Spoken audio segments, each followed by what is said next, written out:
Welcome to the Goatee Sports Page. Coming to you live from the Blue Tick Tavern in Maryville and 105.1 FM. Streaming live on Facebook, YouTube, and Twitch. Bringing you the best in local sports since 1978. Featuring the Greenfield Gunner, Mike Edwards. Former Maryville Scot, Donnie Moore. Former UT coach, Ray Trail. From the Daily Times, Marcus Fitzsimmons. And Troy Provo Heron.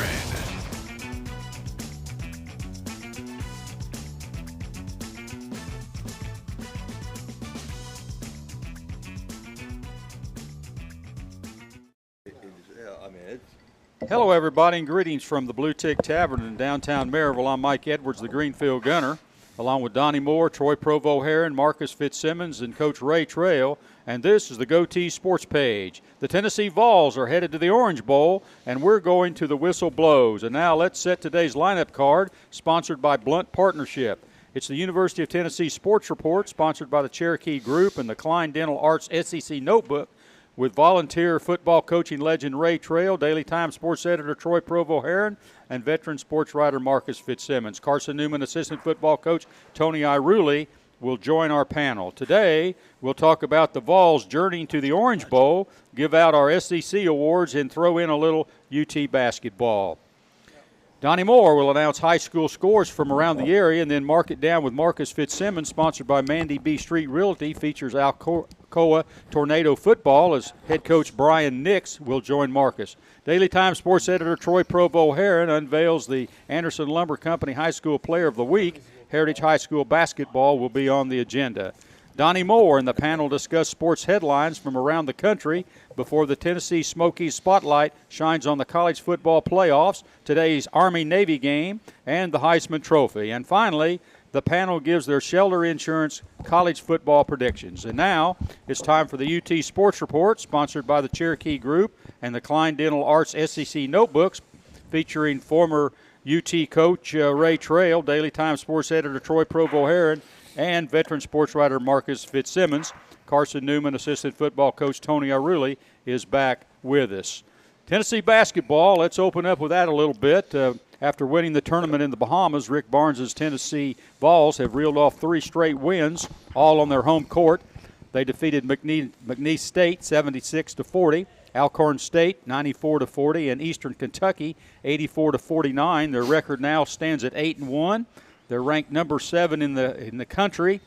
Troy Provo Heron, these last 3 games, have the Vols just been impressive on offense and defense, or has the competition been a little subpar? Which is it? Or both? They've been putting people to sleep. Yeah. Yes. I don't want to sit here and make too much out of beating McNeese State, Alcorn State, and Eastern Kentucky. Those 3 teams aren't good basketball teams. I think McNeese State actually picked up a pretty big win for their standard last night, but those was it a forfeit? Maybe. Okay.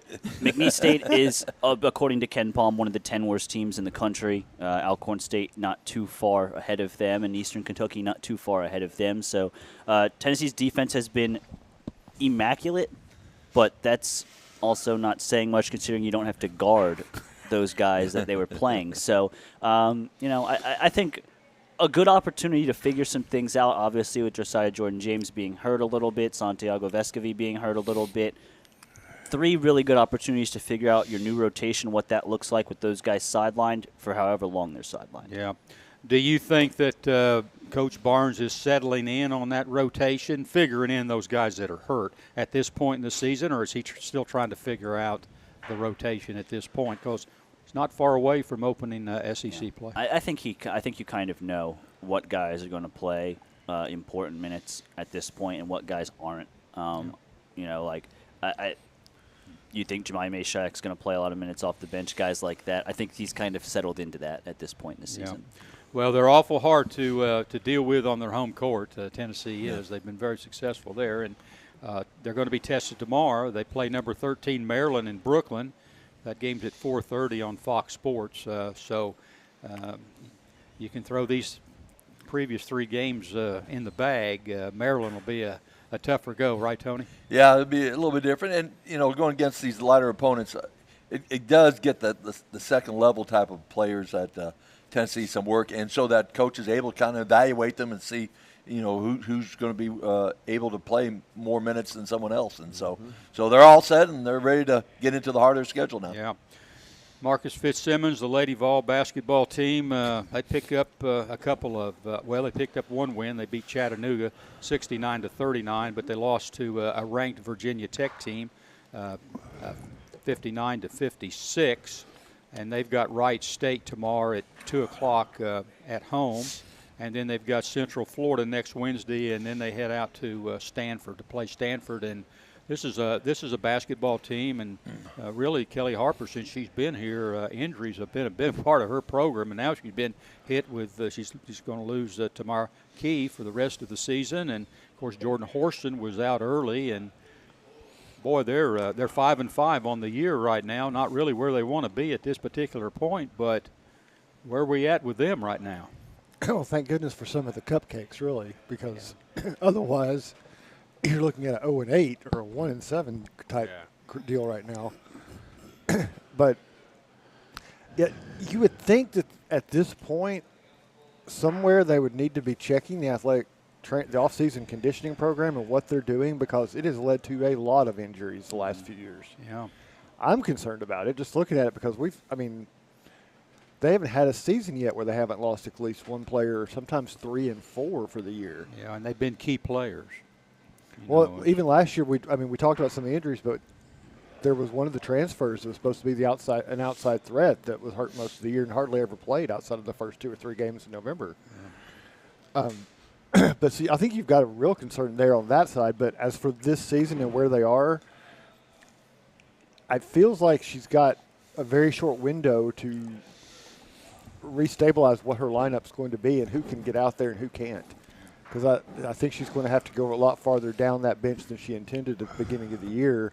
And she's got to find somebody that's going to have to be the inside presence, because she's got to have somebody. And all that should have been started at game 1. We're into 10 games within the season right now, getting real close to SEC play. Well, you've gone from the wind is lessened. Yeah, you've gone from who's going to go in the third and fourth quarter when we're up by 30 against whoever, to can that person start the game and can they do it against the SEC? Sure. I don't want to be that's a big difference. Troy, before you comment there, Rakia Jackson, Jordan Horston, Jackson 17.6 points a game, Horston 16 points a game. They have nobody else in double figures. Yeah. I mean, that's it. Yeah, I hate to be the person who sits here and says that the window isn't closing; it's closed. Like you might as well consider this a done season. Like when you sit here and you say, "Look, Tamari Key's done for the season." You mentioned Rakia Jackson. She's suspended indefinitely on a coach's decision, which doesn't sound very good just from people looking on the outside in. Where do you look at this team and say it's going to get better? Especially as SEC play comes, and it's going to be much tougher than what they're playing with now. Stanford, UConn, all that stuff. I mean, I look at this team now and I think, this team now and I think, what happens when they play South Carolina? They're going to lose by 50. They're in such a dire straits. They got Jordan Horston. That's about it. And you might as well consider this a lost season. I'll bring in Coach Trail to top this off with the Lady Vols right here. But if I'm looking at roughly 34 points between those two players in this day and age, I'm thinking, where are you going to get your other points consistently? And you're turning the ball over on the average of 17.4 a game. Good defensively. And most of those games, it's over 20 points right there. That's your season. I'm just trying to look at this in a somewhat positive way, but this is very concerning right here, isn't it? I mean, unless somebody steps up fast and goes to it, and that person hasn't shown up to this point. Huh?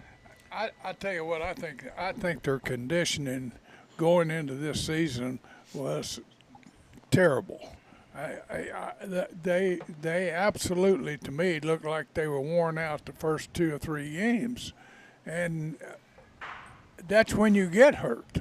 That's when you have problems. And it looks to me like they were sitting around trying to figure out who was going to start, who's going to do this, who's going to do that, instead of going out there and getting your butt to work. Yeah. Stop reading the newspapers about how great you are and who this is and this one here and this one there. But the flip side of that, Ray, is they've got, on paper, they still have a very talented roster.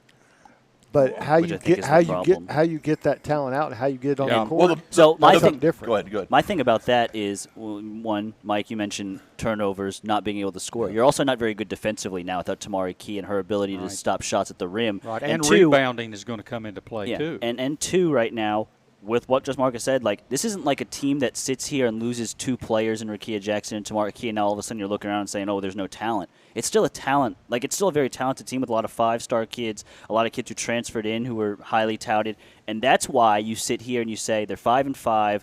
The outlook looks really bleak, and we're talking about we're 4 months away from wondering if Danny White pulls the plug on this thing and starts anew. Yeah. And I mean that's a brutal reality right now. And listen, Tony, let me ask you this: when you're evaluating somebody in this situation where injuries is going to play a big part in their series, in their season, as far as evaluating the program, how big is that? I mean, if you're an athletic director, how big is that? Knowing that without those players, you're not going to be able to perform as well. It's a tough way to do it, but I'm going to go back a little bit what Troy was talking about. You know, they had 2-3 games that they were having over 20 turnovers, and to me, that's a coaching thing. That's less on conditioning. That's more on coaching, technique, them understanding what discipline. And again, I'm not a basketball guy, but how to run their offense correctly and all that. So, you know, I think it's a lot more, a little bit outside condition, more in terms of technique and coaching, and that's where the evaluation. And it's not like that's been a this year thing. The turnovers thing has been a 3-year thing since Kelly Harper walked in the door. And listen, what makes this even tougher, Coach Trail, is the women's league. The SEC has so much better better. coaches have come in, and the parity is a whole lot better than it was. Oh, yeah. Say back when Pat Head was Summit was over there. You know, you had Tennessee and you had Georgia, and maybe you could throw in one other team, and then everybody else was pretty much a give me for those Auburn 3 teams that were up at the top. Auburn from time to time, LSU a couple times. Yeah. But I think the Lady Vol fan base, and that's where you kind of got to go with what Troy's talking about with any change that might come down. They'll take some losses. They won't like them, but they'll take them as long as you are still doing the things that they expect, and that's rebounding and defense. And that hasn't been there this year. No. That whole staple of the Lady Vols program that you're going to out-rebound everybody and you're going to defend them hasn't been there. Yeah. Well, they say adversity makes you better. Well, they got a real dose of that right now. So we'll see where it goes. You know, the thing is, when you have, if I remember right, they had about 12 or 14 top players. Mm-hmm. And sometimes you can have too many, Yep. and you try to coach them all instead of your 5. And keep them happy. Right. Keep them happy. Keep them going. And you can't just keep substituting this one and putting that one out there. You got to have 5 that goes to war, and then 2 or 3 that can fill in. Right. But you can't work with 12 or 15 different players and get any continuity. Yeah. Hey, let's talk about the Tennessee football team. Final rankings were out. They're ranked number 6. And they're heading to the Orange Bowl to take on the ACC champion Clemson Tigers. Clemson will come into the game with an 11-2 record, and the Vols will enter the contest at 10-2. That game is slated to be played on December the 30th at 8 o'clock in Miami. That right. And you said that right, Mike, because say it again, December 30th. Yeah. Everybody remember that New Year's Day is on a Sunday, so the NFL has pushed all the bowl games to different dates. Right. And Tennessee in Orange Bowl appearances is 1-3. Coach Trail, the last time they won an Orange Bowl, 1939 against Oklahoma. That's been a while back. Ray was a kid back then. Woo! Yeah. Ray was like 5 years old. I think he That goes remembers back to watching what, that the one on George road. Cafico days? That was You know, when I was over there, we played Oklahoma in the Orange Bowl. Yeah. And Carl Kremser missed the field goal. Right. I was a senior in high school when you all went down there and played. And we'd have won the game. Yeah. I mean, it was down to the – and I went to school the next day, and everybody said, hey, did you see that football game last night between Tennessee and Oklahoma? It was so exciting. And people said, no, had to go to bed. I heard it wasn't over till about 12 or 12:30 at night. It was a long game. You didn't have cable TV back then or anything like that? No, we just had 3. You had We had channels. We had 3 channels in Indiana, and all 3 of them were fuzzy. I'm going to tell you that right now. There wasn't a clear channel up there. You had to put aluminum foil on your antennas, Absolutely. didn't you? Rabbit ears and it. everything else. There's one thing I promise you about that bowl game. There'll be a lot of orange. Oh, there will. Orange Bowl. Be different shades of orange. It'd be orange all Hey, over. maybe we could give them those helmets from the other. Trade them while we're there. Yeah. Tony, let's talk about this game. Is the storyline Clemson's defense against the Tennessee offense? Is that the way you see it going into the Orange Bowl? I think this is a great matchup. I think it's one of the better bowl games. Yeah, I think so too. Both of their defenses, did not play very well against South Carolina, obviously, and all that. But looks like Clemson has made a change at their quarterback position. The quarterback who started for about 10 games, he's already on the transfer portal, so he's out of there, and maybe we'll pick him up. But I think we don't need that. No.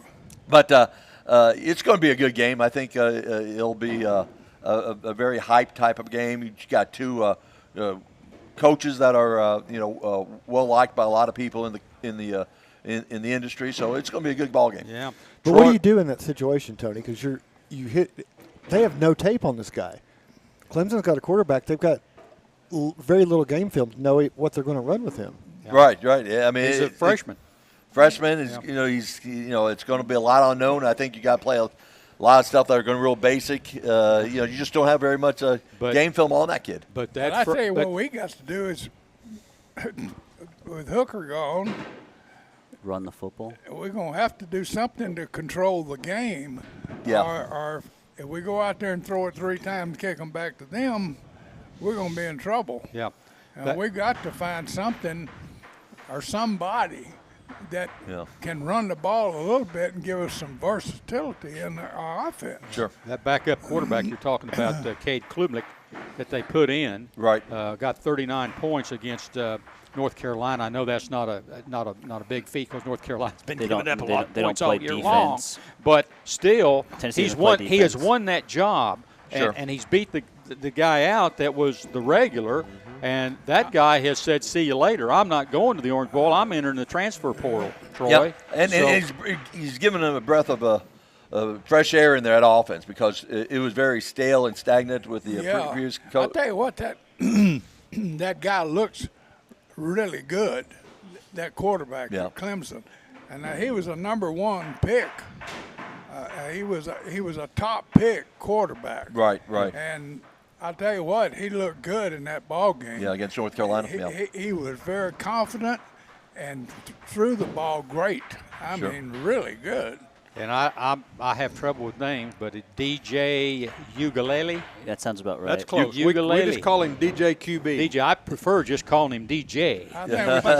Ukulele. DJ U. But he's hit the road. He's out of there. I think this is a big game for Tennessee because, and I'll be disappointed if players, from Tennessee enter the transfer portal or don't play the game because of the pro situation or whatever, because Clemson, Tony, has been to the playoffs, the last several years. They've been kind of a team that's been there, every year. Sure. Tennessee hasn't. So to go down there and beat Clemson, who won the ACC, would be a tremendous feat for this program over here. I think it's a big game. Yeah, absolutely. I think, let's throw out the South Carolina game. I mean, it's been a great season for Tennessee. And no one expected them to be 10-2. None of us did here. We were all saying 7 wins, maybe 8, and that should be a good year for Tennessee. So it's been. Actually, I said 4-8.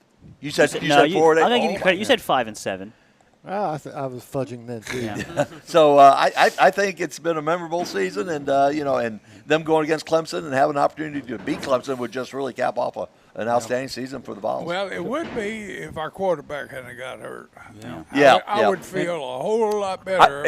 I feel a lot better with Clemson's quarterback than. And that brings me to another question, Troy. How big a game is this for Joe Milton going up against Clemson, who's got that reputation? He's trying to earn the respect of the fans, the coaching staff, put his head out front going into next season. A little bit of pressure on him going into this game, I think, obviously, this more than last couple weeks ago against Vanderbilt is Joe Milton's. This is his show. Yeah. Like, if you want to go and you want to be thought of as the starting quarterback going into next year, you have to play decently well in this game. And so it is a big deal for him. I think he's going to get somewhat of the benefit of the doubt in the fact that I don't think Cedric Tillman's going to play. I don't think Jalen Hyatt's going to play. I I would be surprised if those two did. Obviously, I don't know what those two are thinking, but it just would stun me if those guys decide to play.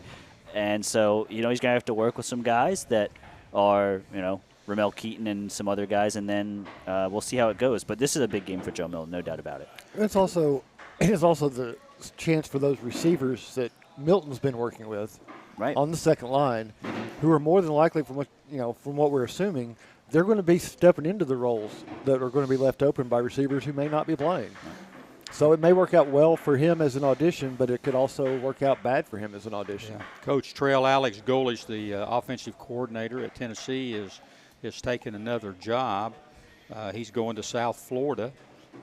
We don't know if he's going to take anybody else with him over there. He could. I don't know. He's probably going to take the quality control, the second level type of coaches. None of the big guys are going to leave to go to South Florida. Coach Trail, what effect's that going to have to lose your offensive coordinator before is he going to work the game, or is he already gone? I don't think so. He's not. No, he's not going coaching. to work the game. No. Well, I'll tell you what. That's a tremendous change. Yeah, it is. Tremendous change. But it's Josh Heupel's offense in the end of it. It's not Alex Golish's offense. I think Josh is capable of calling it. I know, but the thing is, he's called his offense, and I know Heupel's had a headset on and all that. But when you lose a guy like that, that puts more pressure on your head coach into coaching the whole deal. And Golish has worked pretty much hands-on with that offense all year long, and the quarterback. So you got Milton right there that's worked with Golish pretty much the whole year. He's on the line now, and you got to wonder, what effect that's going to have. It's going to hurt. I'll tell you that right now. Yeah. Because, like I said, it's going to make the head coach do more into the offense. Right. And he's not going to be able to, concentrate on the whole game. Yeah, I think it's going to be a little bit of difference, but I still think Heupel, he's a former quarterback. He's probably stepping in and coaching the quarterbacks for the bowl game. He's basically been, maybe he's not calling all the offensive plays, but, he's got a very heavy influence on what they're doing offensively. It's going to be a little bit different, but I don't think it's going to be that big of a deal. I think they're still going to be able to be. Well, you got your offensive coordinator is gone.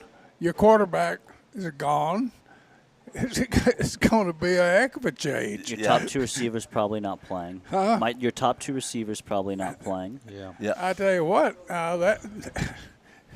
you talking about a change? Change in personnel. Yes, but they got some work to do. They got some work to do. Tony, Clemson's defense. I want to get back to their defense here.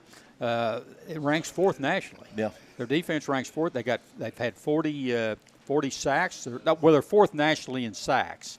At 40. That's a big stat right there, as far as going after the quarterback. And they're number 2 nationally in tackles for a loss, 103, which sort of indicates that this is probably going to be a team that's going to come after you a little bit. Right, and they got very good personnel. They about 3-4 years ago, they had probably about 5 or 6 players drafted in the top 2 rounds in the NFL. They feel like they've got those same type of players playing on their defensive side again this year. Well, this is what's kind of impressive to me, Coach Trail. Their entire defensive line earned all ACC honors. Their entire. You usually got 1 or 2. Yeah. But their entire.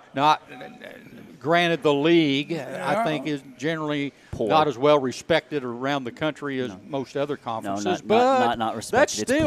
That's still a pretty big thing to have your whole defensive unit. I tell you what. On the ACC, I don't believe I've ever heard that. No. Ever. They had the exact same thing happen a couple years ago when they had Christian Watkins and those. Yeah, about 3-4 years. They've always had a really good defensive line at Clemson. Yeah, that's what I'm saying. About 3-4 years ago, they had the same thing all with the three quality. Defensive right, and got drafted. You're probably going to get those guys all drafted in the first, second round here. Yeah.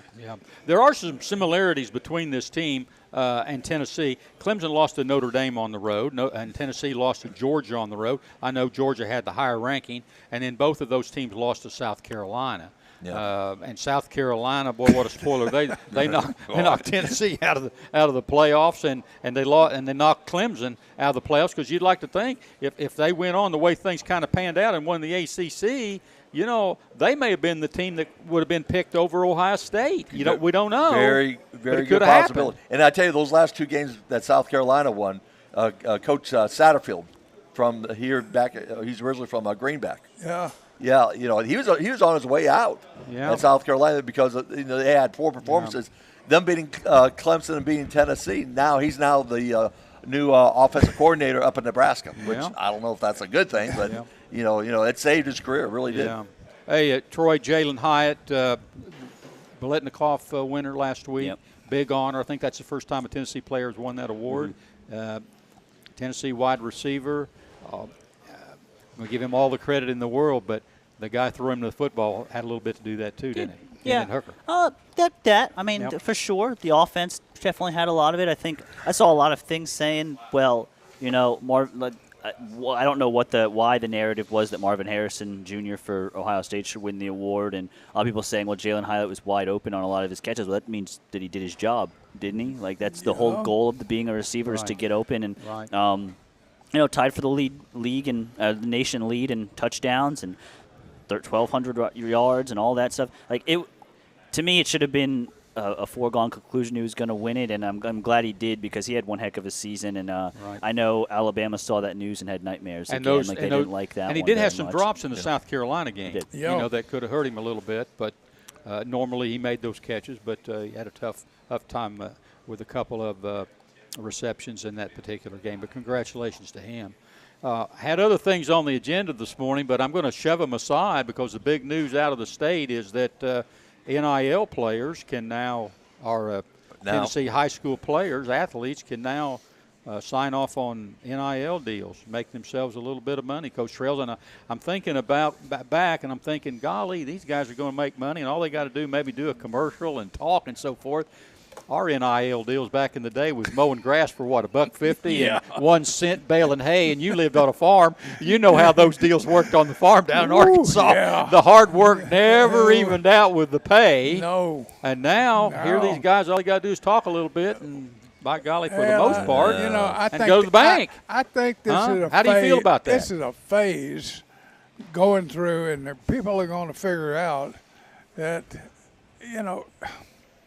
you go out here and give a high school kid $5,000 or I would whatever, hope it's not that much. I don't know. I would hope it's not Hey, that there's some much. places around the country where they've had houses bought for high school. There's a girl out in California that's made 6 figures. Yeah. Yeah, you're saying, well, it can't happen here, but it's happening around the country. That's what I'm saying. Right I now. mean, these guys are just like the kid that played football here at Alcoa. He signed on with Mr. Football. Yeah. I mean, it's going to be more and more a mess because now what's going on in the colleges now it's going to be infiltrating the high schools. Not that it hasn't been going on before, but now you can do it and it's no repercussions. I mean, who's monitoring what's going on here? I mean, say a person he's in one school district. Well, they got another school district.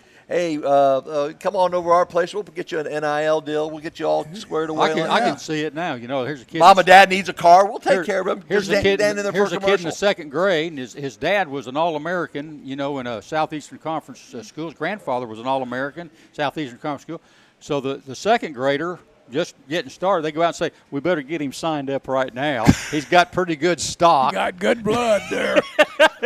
Let's go ahead and put him on the line. But the thing is to keep in mind, though, is this is high school athletics.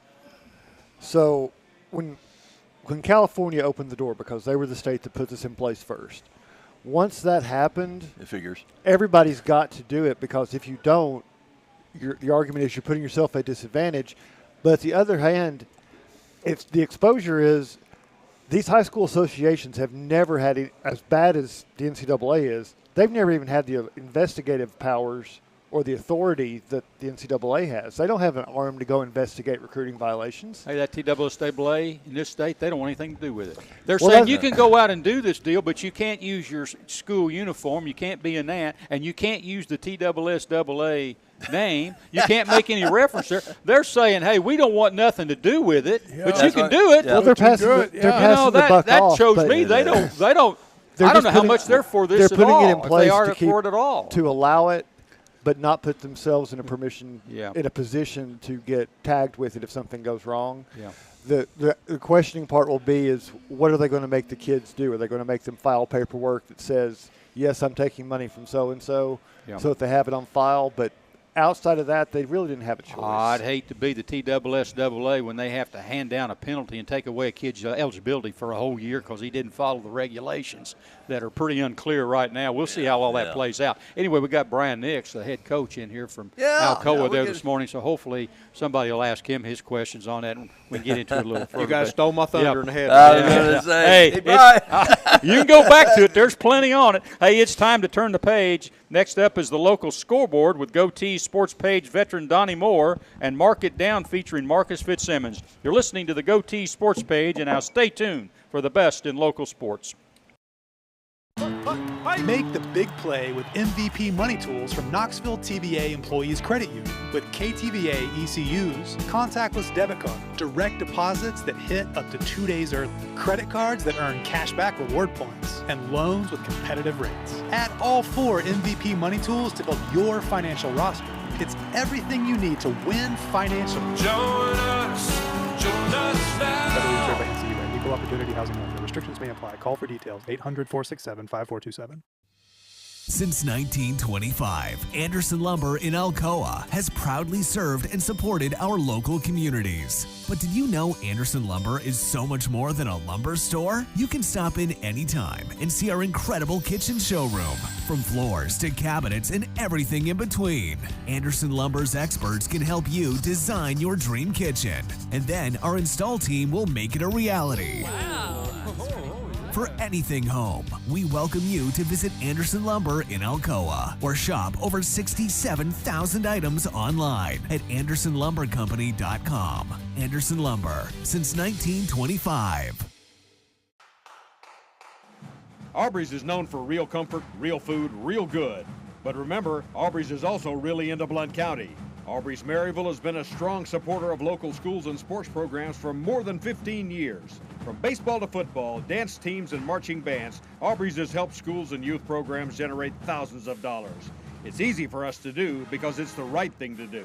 So the next time you're looking to choose a place to eat, we hope you'll choose Aubrey's. Real comfort, real food, real good. See what's on the menu at aubreysrestaurants.com. We all want our loved ones to be safe. Denso in Maryville is at the forefront of creating technology for safer vehicles. Join the automotive industry with Denso in a fast, challenging, clean, and safe environment. They offer great benefits and competitive pay, as well as a convenient on-site healthcare facility, cafes, fitness center, and more. Start your future now. Entry-level production positions start at $16 an hour for second or third shift. Visit densocareers.com/Maryville to learn more and apply.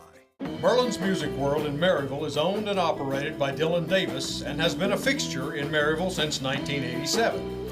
Guitars, amplifiers, lessons, sound system, and video system installations are products available at Merlin's. Merlin's also offers a 24-track digital recording studio featuring audio engineer Rusty Chambers. Visit Merlin's at 1920 East Lamar Alexander Parkway or call 977-0093. The Blue Tick Tavern is home to the tastiest pizza in Blount County. Try our signature Broadway barbecue pizza, grilled chicken and red onions covered in mounds of mozzarella. Or sink your teeth into our one-of-a-kind chicken and bacon pizza, made with an olive oil base, grilled chicken, bacon, red onions, and covered in Brussels petals. The Blue Tick Tavern also has salads, sandwiches, and the area's largest beer selection. Regularly recognized as the best pizza in Blount County, it's the Blue Tick Tavern, located at 128 West Broadway in downtown Maryville. Welcome back to the Blue Tick Tavern in downtown Maryville. This is Mike Edwards along with the rest of our broadcast crew. And now it's time for the local scoreboard, sponsored by Mandy B. Street Realty. Donnie Moore, got some basketball scores out there from last night. We do. Not many games here in Blount County. Well, a couple schools were here, but that's true. Not all of them here in Blount County, but well, let's get started on our local scoreboard, brought to you by Mandy B. Street Realty. We had 9 schools under the awning of our local coverage last night where that were in action. So let's get right to it. Alcoa versus Greenville hosted Greenville last night, and they split with Greenville. In the girls' game, Alcoa won that one 57-40. And in the boys' contest later on, 58-50 was your score in favor of the Tornadoes. So nice game with and Macy Ridge. Coach Collins. Macy Ridge for the Lady Tornadoes, 1,000. She got her 1,000 point. She got her 1,000th point last night. Great. Congratulations to her. A great milestone. Indeed. Yeah. And they're on a roll. I think they are. The women's program, I think that's their 4th or 5th in a row, I think. They are flying high right now. Fifth in a row and two big wins because Greenville and Seymour, those were two teams playing for a sectional spot last year.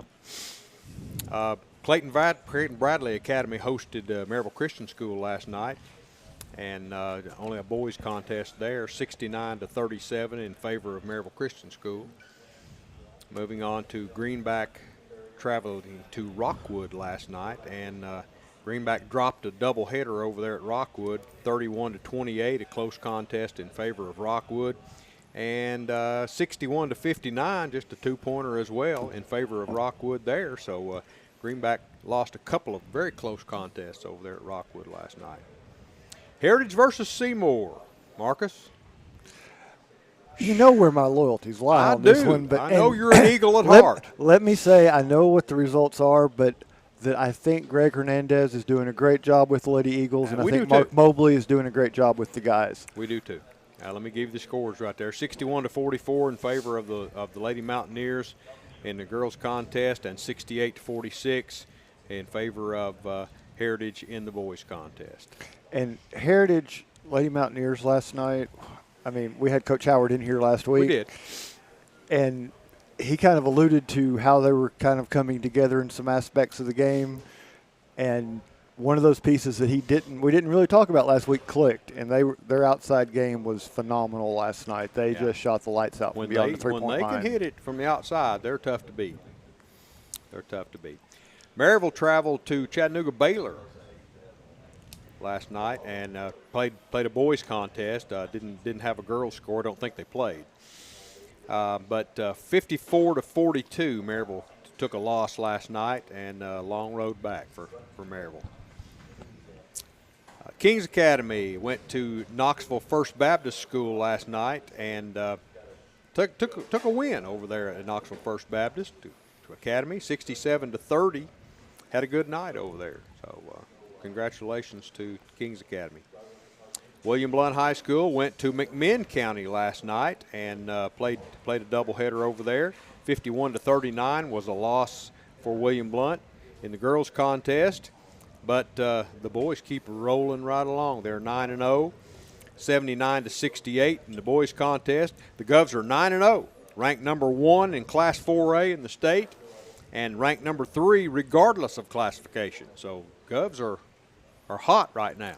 Got something good going on there. That question, they're going to drop one at some point. Well, of course they are. But, to go down to McMinn, which is a tough place to play, and those are tough gyms to play in. Always. The girls programs down there are still just strong year in, year out. So hang in with them at their places. Lady Gov put up a decent enough fight to stay within those. But for the guys to get a win down there and to win by almost double digit, that's doing something. It is. We got some signings this week. Mac Bremer from Alcoa signed with UVA Wise from women's basketball. Also Macy Ridge, who got her 1,000th point this week, signed with UVA Wise in women's basketball. Congratulations to those two fine athletes. Also another Alcoa Tornado, Carly Hayworth, signed with Carson Newman University. Tony, women's basketball. Go ahead. You're talking to Ray, I know. That trio, that may be the best backcourt in East Tennessee, at least, maybe in the state. Yeah, the attaboy. Thank you, Tony. Those are phenomenal athletes, and congratulations to their signings this week. They're going to do a great job wherever they go, and UVA Wise and Carson Newman are lucky to get them. Alcoa's outstanding senior offensive lineman, Lance Williams, was honored as the Class 3A Mr. Football on Wednesday at Nissan Stadium in Nashville. Williams is the third Tornado in as many years to earn the coveted award. and the 13th in Alcoa High School history. Teammate Jordan Harris was a finalist for the award. Big Lance will play collegiate football at Virginia Tech. You know, been a great guest when he's been on the show with us. Sure he has. And, you know, it's a little bit – they've made it a bigger deal now because when we got to the point where we were making categories, this is one of the few places they've actually consolidated. Mm-hmm. And for a lineman to come through when you put them up against running backs and quarterbacks to be named, that's always speaks very well to what they're able to perform. Speaks volumes. Sure does. Well, you're listening to WKCE 105.1 FM and 1180 AM Mid-Century Radio, and now we're going to kick it to our veteran sports writer Marcus Fitzsimmons for his feature, Mark It Down. Well, thanks, Donnie. And we've already kind of alluded to who's in the house this morning, and I'm hoping we're getting the YouTube clicks are going up with when we tell them that Coach Nix is joining us, and he's brought some of the Tornadoes from the state championship game with him. Because we are live on YouTube, by the way, listeners. And there's 2 billion Chinese people that really couldn't care, but you know they can't get it anyway. That's right.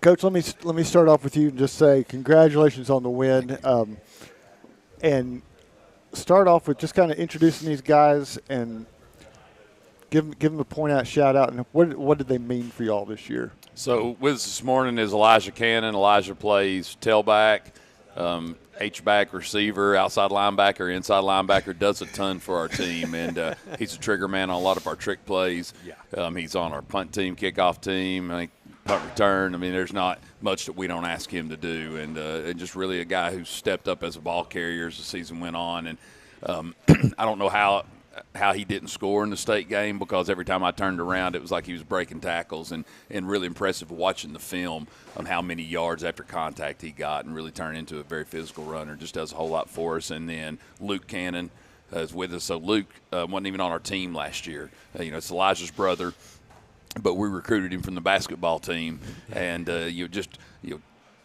our biggest emphasis with Luke was you be patient. Eventually things are going to work out. It's going to take a little time, but it didn't take a whole lot of time because he had 3 touchdowns in the state championship game and played and just continued to develop as the year went on. Just a really super cerebral kid, a kid who picks up football really well, super athletic, and he's just a sophomore. So Eli's just a junior, so bright future. So we'll keep them around. And then Zach Lunsford, our quarterback, who was MVP of the state championship game. Zach threw for over 2,000 yards this year, 28 touchdowns after the state game, 28 touchdowns, and just a kid who's been a great leader for us. And just, and I've beat the drum about Zach's story, but for Zach to be unselfish and, have to sit behind Caden Buckles last year, any other year he would have started Alcoa as a junior, but he was behind a Mr. Football winner, and to just come in and have the year that he had is very deserving. Couldn't be more happy for a kid because of the way he sacrificed through his time at Alcoa. Well, I was hoping to start with Zach, and you gave me the perfect segue. Okay. All right. And we don't see the trophy. I was hoping you might bring it in, but how surreal did that seem for you to go from where you were a year ago to where you were on December 2nd with getting the MVP and having the kind of performance you had in the state championship game? Just how surreal was it for you? Very. I just went to learning the offense freshman year, kind of hoping I'd get some playing time, which I did a little bit. And then sophomore year I got a lot more playing time. And then we had a couple transfers in. And then junior year I sat behind Caden, I took it as an opportunity to learn from him and see what he's done all his junior year or senior year, which he did very well. And then senior year I just took over. It just shows that if you're just patient in a program like Alcoa, just pay off tremendously. Talk a little bit about the game, because when we're watching it and you have a team that wanted the ball first, went out and scored, was willing to challenge you all score for score. What did that do for the offense? Did it put any pressure on you guys that you needed to answer them? Was there something different having a team kind of stand up to you all that way? Like Coach Nix preached all through practice, it'd be a dogfight. So we kind of went into the game knowing it was going to be a dogfight. He said in the locker room before the game that they might just go down there first drive and just put it in the end zone, which they did. It kind of just helps us build motivation and just go down there and put it in the end zone. And the guy sitting next to you, you seem to be able to spot him a little bit amongst the crowd. Talk a little bit about the connection you guys had. He's just the one that, I mean, everybody was open, really. He's just the one, the big target that I looked for down the field, and he got open. I just got to get him the ball. Luke, what were you doing in this? Coach kind of alluded that this was the first season, and here you are pulling in 3 touchdown catches in a state championship game.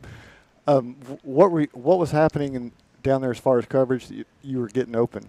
I wouldn't say it was anything in specific. It was just me seeing some things and just sitting in the open spot and Zach throwing me a good ball. So, is there any point where you're like, I got to catch this, or the fundamentals just kick in where you're just like, catch it before you run? I think it's more of like if you don't think about it, there's a better chance you catch it than if you're sitting there thinking about it. So I just try not to think about it, just look it in, and it paid off. Was there a point towards there in the third or fourth quarter where you're like, man, I've got a couple touchdown catches already. Can I get another one? A little bit. After my second one, I was like, well, I had 2 in the first half, so I was like, I wonder if I'll get a third one, and I did. So it was kind of surprising to me, but. And Coach, I'm going to come back to Elijah, but I want to bring it to you because kind of a segue point. You know, it ended up being you all had to put a deficit on there, and that was probably the closest 19-point win I've ever seen. But in the first half, there was one play that kind of got overlooked in everything that went on, but that was the pick 6, which normally we'd be talking about as one of the first things. But that was huge for you guys.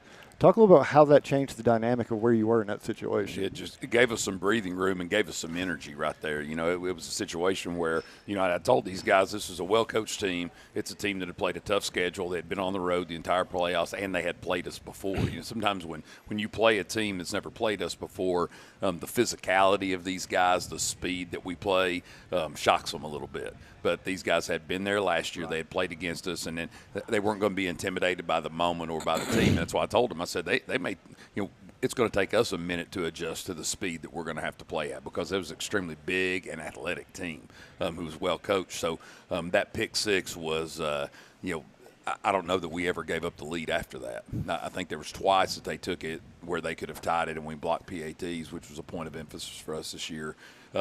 But it was a huge, you know, and Braden Cornett's done that this year. You know, had a huge interception against Maryville. You know, Maryville was driving to take a touchdown lead, and he made an interception. And I think that was when you threw the deep ball to Kalen after that, right? So probably 2 plays after that in the Maryville game, Zach throws a 50-yard post to Kalen Griffin, and then we scored 2 plays later, and we never gave up the lead. And so that's kind of what Braden Cornett has been for us all year long. He's just an opportunistic player. He understands our defense. He plays really hard. He plays with an edge, sometimes a little too much of an edge. We have to rein that edge in a little bit. But there's not a kid that plays harder. And I mean, I always say you got to have kids that will throw down on Friday night, and he will do it. And the other point that came up when you look back on it is, and you alluded to it, one of the block PATs kicks it off. The last 31 seconds of the first half. Yep. You go from them kicking a PAT to tie the game at 21, potentially if they hit it. Yep. And 31 seconds on the clock. And what unfolds is you all block the PAT. Yep. You end up with a great kickoff return, short field, 2-play drive and score. And then the kickoff of mystery, well, we got to talk about that one. Yeah. But you recover the ball and decide to kick the field goal, and you're going to half, and you've made an 11-point swing, basically. Which ended up being huge because they storm out of the gate in the third quarter and cut it to 5.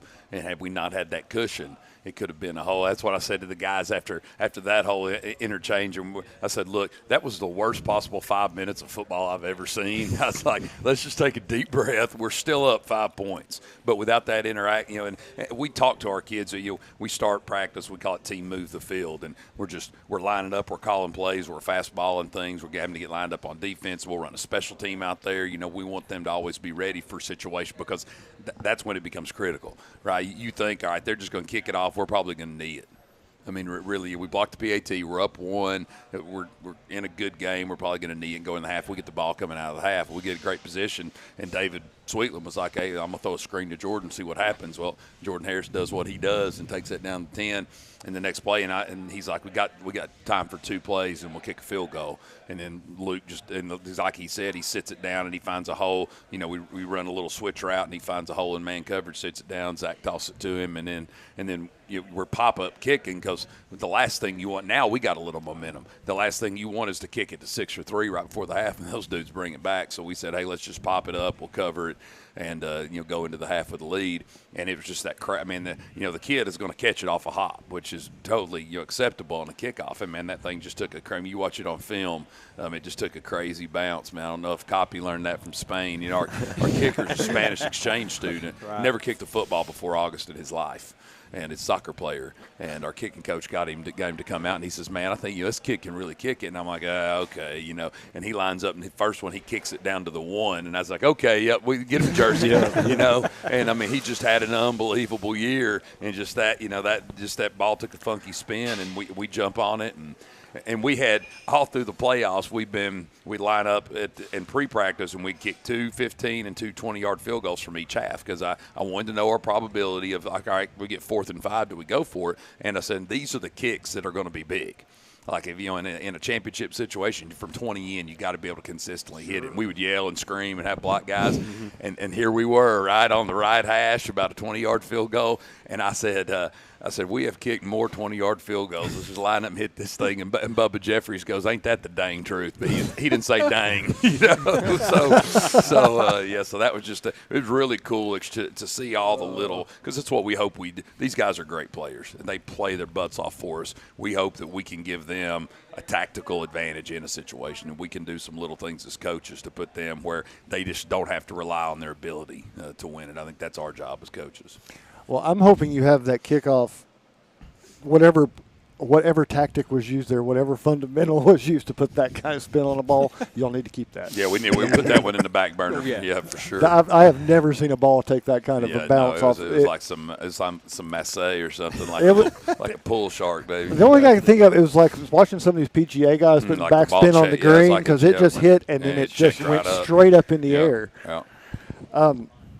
But I'm going to bring Elijah in at this point because you alluded to it. Like, you're going with 11-point lead and things just coming out of the break. People are expecting you all to just run away with it now, and it just went the other direction. And very easily, y'all could have succumbed to that. Y'all could have, instead of stopping them and keeping the lead, y'all could have given it up and things could have gone south very quickly. How did the team respond when you all came out of the break and things just did not go your way? A point of emphasis that we've had all year is, really ever since I've been at Alcoa, is they'll break before we break. So I think we just came out of the half, knowing that they're a good football team, knowing that they're going to be able to put points on the board, and, we just can't lay down. We got to keep playing until the buzzer hits 0 at the 4th quarter and see what happens from there. One thing I think was underappreciated, they put up some points and they put some drives together, but they were taking some licks out there from the defense. You're playing all over the field. How are these guys to match up with for you all? Well, their offensive line was massive for sure. They had lots of big dudes. They could move. They weren't super slow either. Athletic. Their whole team is super athletic. I think we matched up well with them. I just think it comes to a point really where it's weight room for us. Like sometimes you just can push people around.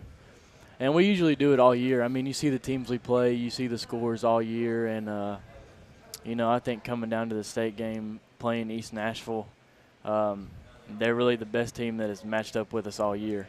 And I don't think we took it too lightly.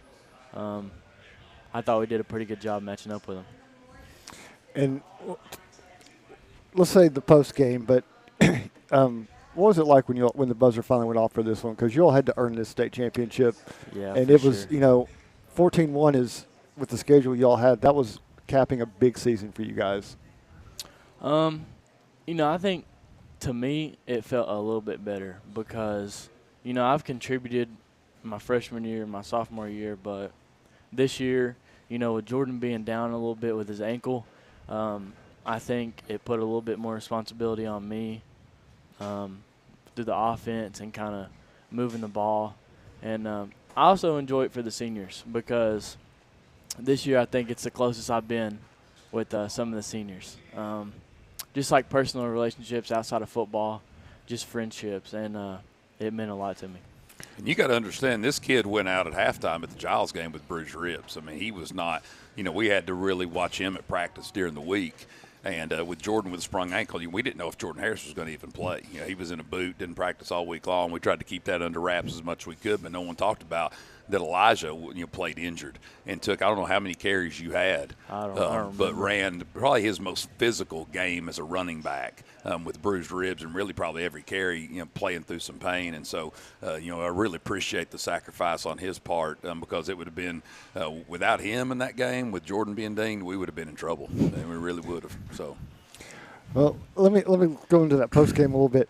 What did you do when the buzzer went off? Where were you, and what was your little personal celebration when that final moment hit? I can't remember. Was I with you, or was I? I think so. Yeah, I think I was with Zach. I don't know. I remember, when they were kind of doing the trophy ceremony or whatever, and Zach got the MVP. I kind of gave him a hug, like on his way out there. And there's a picture of us that somebody took. So that's pretty special to me. But I don't know. It was just I think it was more of a surreal feeling this year. Just because it kind of hit me that these guys, they're not going to be back next year. And I've been playing with them for the past 2 years. So it kind of hit me. And then Luke having 3 touchdowns, I was just so proud of him. It made me, I didn't get in the end zone, but it was making me more happy for him to have those 3 touchdowns and score than myself. So, Luke, what were you doing when the buzzer went off? Well, I was having an interview with the TV, but then show dog, baby. Yeah. Then I was kind of walking around, and then they started announcing that he was MVP, and then I went up to the front where all of them were, and then celebrated with them. So it was a good moment. Well, the moment I think the one that I'm going to kind of take from this one was Lance taking the trophy, doing the victory lap. Were you all part of that, following that little? A little bit, yeah. Hey, when Lance surprised me how fast he was. Yeah, that's what I'm saying. That big sucker can run. You ain't no catching him. Yeah. Well, I thought you could see them there, and I know the Finley Stadium's rather large, and it didn't look like it was filled, but you could see the Alcoa crowd that was there, and that you all had the support. So I thought it was great that you all rewarded those folks for making the trip down there. I'm not going to say let's turn the page, but how long do they get to enjoy this before they have to be back in the weight room and working on 2023? Yeah, we let them. You got to back it. This is a long year. It's always a long. I mean, we played our first scrimmage at McCallie July 27th. All right, it's a couple of weeks after July 4th. People are still shooting fireworks, and we finished last week putting up the Christmas tree. That's a long year for a teenage kid, and so we try to we back off completely right now. We'll start back lifting in January, but I try not to even talk much football until spring break. Let them lift, let them run. We want our guys to play. Both these guys play basketball. We try to encourage play multiple sports. I think it benefits the school. It benefits the kid. And so we want them to take a break from football because if you don't, then all of a sudden you turn right back around and you start talking football again in January, and then eventually you wear down. We want them by spring practice to be wanting to come back out. We want them to be chomping at the bit a little bit to get back to football. Sure. And so I'm guessing there's a scheme in mind that possibly the state championship rings show up about the time you want them back in the weight room. And we just hope they show up. Last year we didn't get them from last year until game 3 of this season. So I was like, this only happens at Alcoa. Only at Alcoa are like the state championship rings and afterthought. It just because they had a lot of issues shipping, and of course with after COVID, getting anything fast is. But we're going with victory rings, and the guys flying in from Houston on Monday to size us at our banquet. So that the owner of the company. So that I think we'll get these. It'll be expedited a little bit more. So you got to think those guys are kind of looking at their schedule and being like, well, we got to go to Alcoa again. because I mean 8 years in a row. Yeah, We'll go ahead and hit on that a little bit. You know, these guys are a part of it, but they shouldn't be wearing the pressure from 4, 5, 6, 7 years ago to keep that kind of stuff alive. But at the same time, the ring companies have got to be looking at y'all like, we need to make sure we have some space available in December to go to Alcoa, Tennessee. That's what we hope. Yeah. Oh, Coach Trail's going to show you what the UT ring looks like. And I think we got a glimpse of the 21 ring earlier this year. They've gotten bigger, haven't they? Oh yeah, they're monstrous now. These kids want them. It's like an ashtray on your finger, man. I can't wear half of them. You know, they're enormous. But I always, we let the seniors pick it out. So they send me ideas and I send them, hey, this is what we want, but we always try to let the seniors design them. And they want them big, so they earned them. So if they want them big, we'll get them big. So. Well, Zach, I'm going to get you on this a little bit, but do y'all ever wear them? Like, do they come out, or are they kept away, and mom and dad kind of keep an eye on them for you? Yeah, they come out special occasions like prom or dances or whatever, like a fancy dinner or whatever. Yeah, they come out. And how do you choose which one to wear? Because, like Coach said, I don't think you can wear, but one of those wear them on all. the head. You got to wear them all. Well, Coach, Donnie had kind of touched on it. I want to kind of give you an exit out on this, but he was talking about the basketball team. I know how you are involved with the strength and conditioning across all sports to a degree. So talk a little about what it is for the girls basketball team has going on, especially with these 3 signees. I mean, have you seen those girls in development and getting them in the weight room? And David Ballman just does a great job. I mean, there's not a better human being in this world than David Ballman. Just it shows that when you care about kids, you put their character first. You put developing them as men and women. It's going to pay off on the court. You know, kids will play hard for you on the field. They'll play hard on the court if they know you truly care about them and care about their future. And you just couldn't be more happy for a guy like David, just for the kind of teacher he is, man. Anybody that knows him. But just those a good bunch of girls. They work hard and they practice hard. And you're seeing the fruits there. It's a huge win to beat Greenville by 17 points. Is for a 3A school. That's big. It's really big. And we were talking segment earlier before you all came on. We were talking about the news out in the TSSAA this week, and mentioning the NIL and my personal stake in this, not to go to where Mike was with it, but is that they didn't really have a choice once it started. It was just they had to do it one way or the other. So does that mean you have to add recruiting to your list? Like you've got car dealerships and pizza places on the list for Alcoa's collective? I think with anything new, you observe and you adapt, right? I mean, you can stick your head in the sand and say, well, I don't want anything to do with it, or you can try to go overboard and get, people, you want to get ahead of the curve on things, but I think you kind of observe the situation. How's this going to affect, number one, how's it going to affect them as student athletes? You just want to try to make sure that more than anything, your kids don't get taken advantage of. Thinking that's what because there's always someone, I tell them, people, they want your energy, they want your passion, they want your time. And you better decide how you want to spend it, because if you don't, people will decide it for you. And so I think when you come in, if people feel like they can make a buck off of a kid, they may try to do it, and it may not be what's best in the end for that kid. So I think that's the biggest thing that we need to help navigate, is making sure our players don't get taken advantage of, families don't get taken advantage of, and then see how's it going to affect our program. I've tried to, once they passed it, I called friends in California and Colorado where they've had it for a couple of years, and just, how's this affected you? Have you seen big impact? Some of them say, yeah, that's been a big impact in some areas. Some areas it's really not changed anything. So I'm interested. I'm interested to see, and hopefully it's something that can benefit some kids, that they can see some benefit from that. And that's, you want to see how it can help your program and try to avoid the situations where it hurts your players. Well, we appreciate you coming in this morning and giving us some of your time. We appreciate the players doing the same. Congratulations on consecutive win number 8 for state titles and 21st one overall, and for capping a great season of what you guys did and the work you put into it. But we're going to have to go ahead and turn the page, but we appreciate you, and we'll hope to see y'all again for some other sports later on this year. Yes, sir. Thank you. Thanks for having us. Appreciate it. Coach Nix, I just want to say, what a great job you did this year with this football team to take over a program that was winning state championship, There was a little bit of pressure, all of the pressure taking over a program that's already established and been there, and to take them to the state championship and win that state championship in your first year, that's a tremendous honor on your part, and what a great job you did. And I've looked at your schedule next year. I've looked at that deal, and I want to compliment you.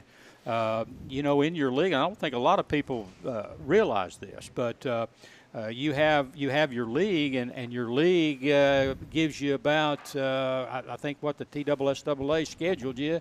I think 4 games, 5 games. We were in a 5-team region. The way I look at it, Alcoa High School is in a league, but basically they're also an independent because you're almost playing as many non-conference games as you are conference games, and I want to tell everybody, I've seen that schedule next year, and Coach, that's one heck of a football schedule you put together next year. We're going to try to see if we can hold Zach back. I'm telling you, keep him around. I'll tell you what, that's a tremendous challenge, and hats off to you for doing that. And I think that's a good thing, to have a league and then to kind of be an independent and go out and play, and if you can get the games. It's what you want for these guys. They want to play in these big games. They want the challenge. Absolutely. We saw that with the Knox West game. That was one of my favorite games of the year. We lost, but it's down to the wire. We throw a pick in the end zone with no time left, and it was a war. And that's what these guys. They don't work like they work to beat up on a bad team. That's just the bottom line. And so we wanted to schedule some situations where they can showcase their skills. They want to go play in college. They want to, and so that allows them in those big stages to showcase what they can do. Gives them their exposure. It's great. It's a win-win for everybody. It's a win for your players. It's a win for the fans. It's a win for the program, the school. It's a great thing. Congratulations, and keep up the great work. Thank you, sir. Appreciate it. Hey, we'll take a timeout here, and when we return, Daily Times sports editor Troy Provo-Heron announces the Anderson Lumber Company Player of the Week. You're listening to the GOTee Sports Page, Blount County Sports Voice, and now stay tuned for the best in local sports. The Roger L. Newman Company began in 1984 with a vision of providing Blount County with excellent heating and cooling service. Mr. Newman also wanted a real business. No gimmicks and no high-pressure sales. They just fix it or replace it. They want to stay within your budget and make you comfortable. Their motto still stands true today. Call us first, we'll be there. Call Roger L. Newman Company at 982-5446 or visit online at rogerlnewman.com. Cooler temperatures are approaching. Upgrade your furnace now for as little as $50 a month. Your newspaper? That's right. The Daily Times is your newspaper. Tailored to where you live, emphasizing the things that affect you and keeping track of the people and players in our community. The award-winning Daily Times can be delivered each morning right to your door or inbox with the latest in local news and sports. For a 30-day free trial offer, call 981-1100 and begin enjoying your life, your times, every day with the Daily Times. Dunkin' has what you need to conquer the day. So if you want to go from, I don't got this, to, I got this, well, then get this. A bold, smooth espresso drink from Dunkin'. Like a layered velvety caramel macchiato, a rich chocolatey mocha latte, or a creamy non-dairy oat milk latte. Because this day isn't going to conquer itself. No, you're going to do that. Take a sip of You Got This with Dunkin' Espresso drinks. Order ahead on the app plus earn rewards. America runs on Dunkin'. Price and participation may vary. For over 50 years and 3 generations, the people of Blount County have trusted Stevenson Tire with their vehicles and their families. Our mission has always been simple: to provide quality products at reasonable prices with exceptional customer service. Featuring tire products from Michelin, BF Goodrich, Uniroyal, Bridgestone, Firestone, and Yokohama, Stevenson Tire also offers alignment and brake services at affordable prices. Stevenson Tire Company, 2411 East Broadway Avenue in Maryville. Call 983-1621 or online at stevensontire.net. Waters Equipment is your East Tennessee New Holland agriculture and construction dealer. Waters Equipment has been serving Blount County for 48 years and has 2 locations in Maryville for sales and service for New Holland equipment. Offering shop and field service for trucks and equipment of all brands, Waters offers equipment rentals for New Holland skid steer, Mini X, and tractors. Call 238-9000 for your rental needs. That's 238-9000. Waters Equipment New Holland. Excellence in service. Since 1925, Anderson Lumber in Alcoa has proudly served and supported our local communities. But did you know Anderson Lumber is so much more than a lumber store? You can stop in anytime and see our incredible kitchen showroom. From floors to cabinets and everything in between, Anderson Lumber's experts can help you design your dream kitchen. And then our install team will make it a reality. For anything home, we welcome you to visit Anderson Lumber in Alcoa or shop over 67,000 items online at AndersonLumberCompany.com. Anderson Lumber, since 1925.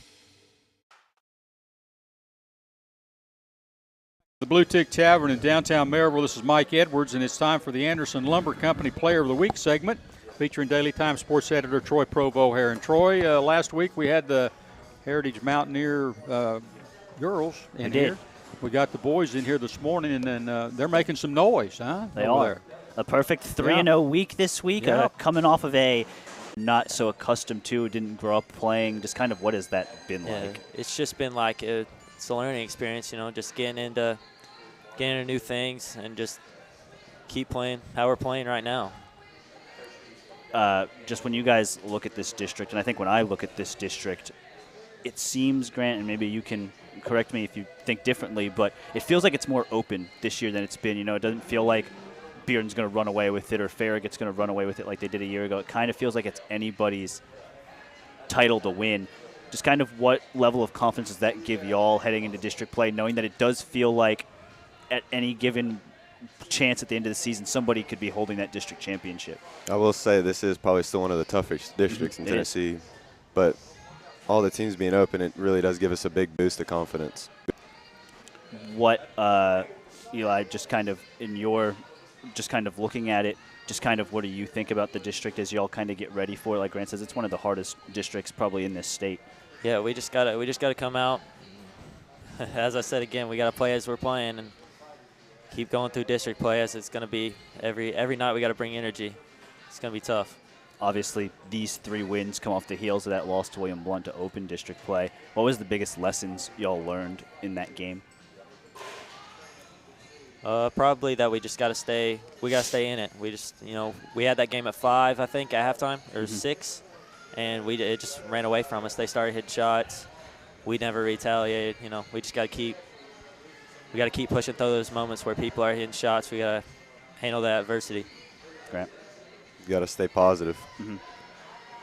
How much do you think that game showed y'all, hey, we're not as far off as maybe some people think we are? Like, we're right there. I mean, I think people look at William Blount. Obviously, they're 9-0 right now. They're probably one of the top teams in this district. A lot of people think they have a chance to win it. Like you said, to only be 5 points back at halftime, was that a wake-up call to y'all to say, hey, we're not as far back as maybe some people think we are? Yeah, I mean, it just really opened our eyes that we could beat anybody night in, night out. We just got to keep bringing energy. Just keep getting into him and Colby. I mean, keep shooting how we are, and I think we'll be okay. Grant, obviously, so much of this sport is dictated on what happens in February and March. How do y'all kind of go about making sure that those months are different than what they've been the last 3 years you've been here? Just got to put all effort into it. Got to focus every day in practice and get better. Y'all guys given any thought to what it would mean to get back to a region tournament? It's been a while since this program has done that. Yeah, I mean, growing up, I saw them do it. I think they did it twice maybe the whole time. They won district twice. Got there, lost early. Maybe we can get in there this year. Right. Grant? It'd be amazing to see that because I think 2016 was the last time it happened. Sounds about right. Yeah. And if you get to the region, obviously, you're only a couple steps away from the big one that y'all always want to get to, which is the one in Murfreesboro. Just when you look at this team at this moment, do y'all feel like that's a possibility that y'all can be a top 4 team in this district and get to the region tournament? Yeah, I think we can. I mean, we're looking good every day. We're getting better every day in practice. As we built on last week, losing to William Blount, we retaliated right back with 3 wins this week. Grant. Everybody's just got to be on. Everybody's got to be there. Yeah. Do y'all What's next for y'all on the calendar in terms of schedule? I'm trying to pull it up, but West on Tuesday, right?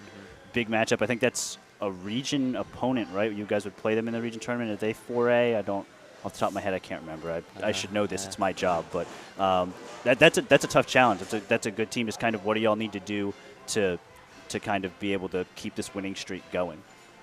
Well, yeah, we lost to them. I think it was 2 weeks ago, maybe 3. Okay. We played them earlier. That's one of our 3 losses, but we just got to come back. In that game, we struggled to handle the ball, get into offense. We only scored like 30-something points. We got to come back, get that number up to 50, 60, and we'll give ourselves a better chance to win that game. Grant, a loss like that provides some extra motivation heading into Tuesday? It does. Like he said, you just got to take care of the ball, get into offense, because it's not our defense that's going to get us beat. It's just getting into our offense is what we need. Obviously, y'all are such a defensive first team, and I think y'all trust that aspect of y'all's team. Just offensively, how do y'all kind of make sure that kind of lives up to that, and how much progress have you seen on that offensive end since the beginning of the season? I think we're getting into great sets. Once we can get in our sets, Coach draws up some pretty good plays to get Grant Colby open, and when they're not open, we got good second options for me, J-Man, anybody off the bench. We can all shoot it. Well, guys, it's been an absolute pleasure to watch y'all do your thing this year and win some basketball games. Really excited for y'all. Hopefully y'all get to keep it going, and if y'all do, and I have no doubt you will, then we'll probably get y'all back on the show at some point. But congratulations on a fantastic week, and we'll send it back to Mike and turn the page. Okay, Troy. Time for a break. When we return, it's Sports Headlines with Donnie Moore in the Tennessee Smoky Spotlight. You're listening to the Goatee Sports Page, and now stay tuned for the best in local sports. Aubrey's is known for real comfort, real food, real good. But remember, Aubrey's is also really into Blount County. Aubrey's Maryville has been a strong supporter of local schools and sports programs for more than 15 years. From baseball to football, dance teams, and marching bands, Aubrey's has helped schools and youth programs generate thousands of dollars. It's easy for us to do because it's the right thing to do. So the next time you're looking to choose a place to eat, we hope you'll choose Aubrey's. Real comfort, real food, real good. See what's on the menu at aubreysrestaurants.com. We all want our loved ones to be safe. Denso in Maryville is at the forefront of creating technology for safer vehicles. Join the automotive industry with Denso in a fast, challenging, clean, and safe environment. They offer great benefits and competitive pay, as well as a convenient on-site healthcare facility, cafes, fitness center, and more. Start your future now. Entry-level production positions start at $16 an hour for second or third shift. Visit densocareers.com/Maryville to learn more and apply. Merlin's Music World in Maryville is owned and operated by Dylan Davis and has been a fixture in Maryville since 1987. Guitars, amplifiers, lessons, sound system, and video system installations are products available at Merlin's. Merlin's also offers a 24-track digital recording studio featuring audio engineer Rusty Chambers. Visit Merlin's at 1920 East Lamar Alexander Parkway or call 977-0093. Make the big play with MVP Money Tools from Knoxville TBA Employees Credit Union. With KTVA ECUs, contactless debit card, direct deposits that hit up to 2 days early, credit cards that earn cashback reward points, and loans with competitive rates. Add all 4 MVP Money Tools to build your financial roster. It's everything you need to win financially. Join us now. Federally insured by NCUA. Equal Opportunity Housing Lender. Restrictions may apply. Call for details. 800-467-5427. The Blue Tick Tavern is home to the tastiest pizza in Blount County. Try our signature Broadway barbecue pizza, grilled chicken and red onions covered in mounds of mozzarella. Or sink your teeth into our one-of-a-kind chicken and bacon pizza, made with an olive oil base, grilled chicken, bacon, red onions, and covered in Brussels petals. The Blue Tick Tavern also has salads, sandwiches, and the area's largest beer selection. Regularly recognized as the best pizza in Blount County, it's the Blue Tick Tavern, located at 128 West Broadway in downtown Maryville. Waters Equipment is your East Tennessee New Holland agriculture and construction dealer. Waters Equipment has been serving Blount County for 48 years and has 2 locations in Maryville for sales and service for New Holland equipment. Offering shop and field service for trucks and equipment of all brands, Waters offers equipment rentals for New Holland skid steer, Mini X, and tractors. Call 238-9000 for your rental needs. That's 238-9000. Waters Equipment.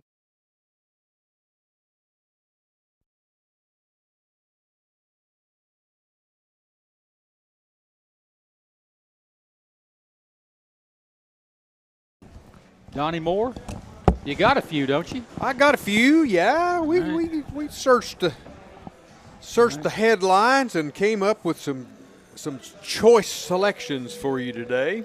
Now I'm worried. Choice. now Tony's worried. That's right. We got some choice ones. The University of Virginia confirmed on Wednesday that the NCAA has granted an extra year of eligibility to Virginia football players whose eligibility has expired in the wake of the tragic killing of 3 members of the team.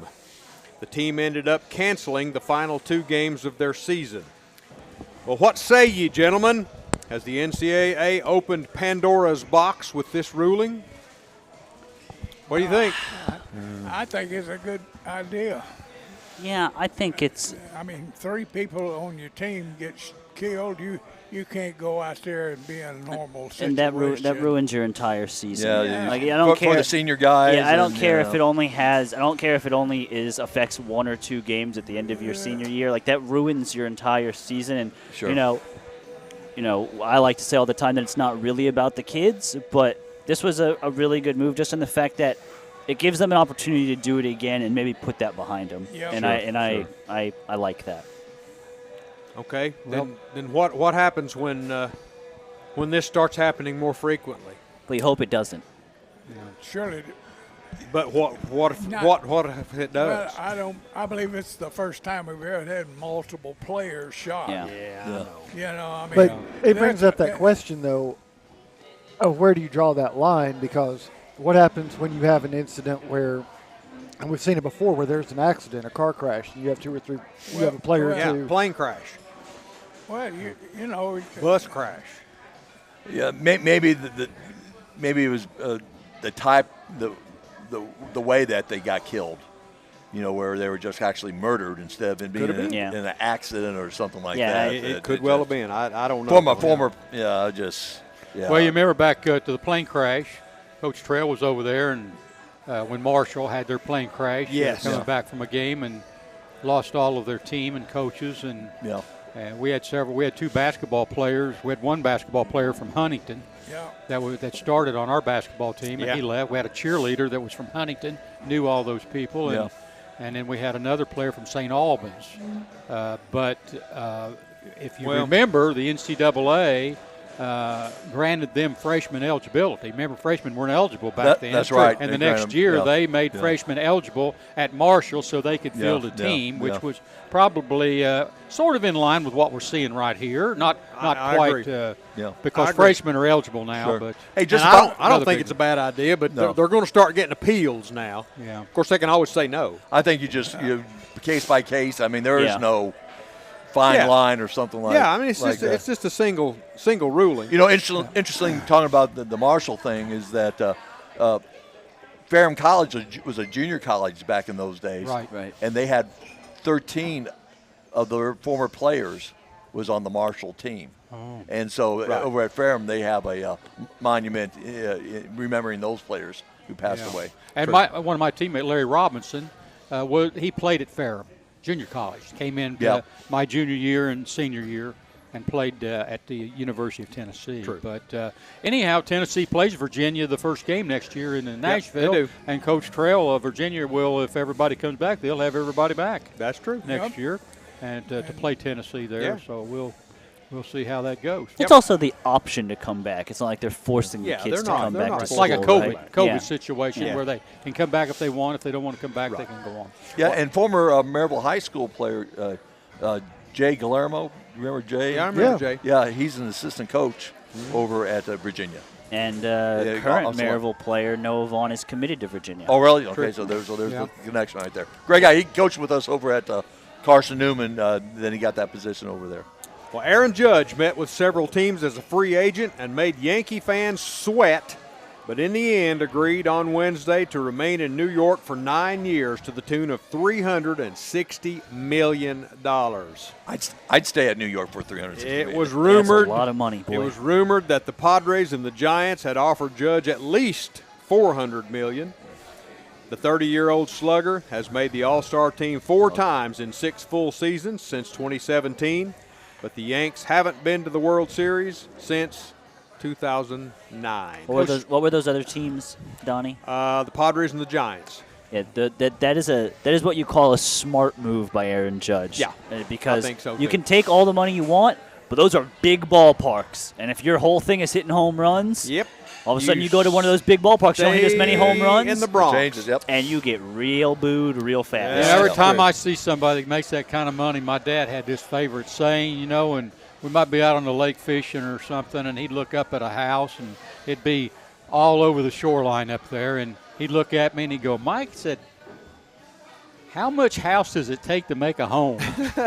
When I see these big salaries, you're thinking, how much money does it take to make a life? You know what I'm saying? Huh? I tell you what, but the thing is, these guys have all these agents and everything else. Those agents is what's making the big bucks too. Yeah. And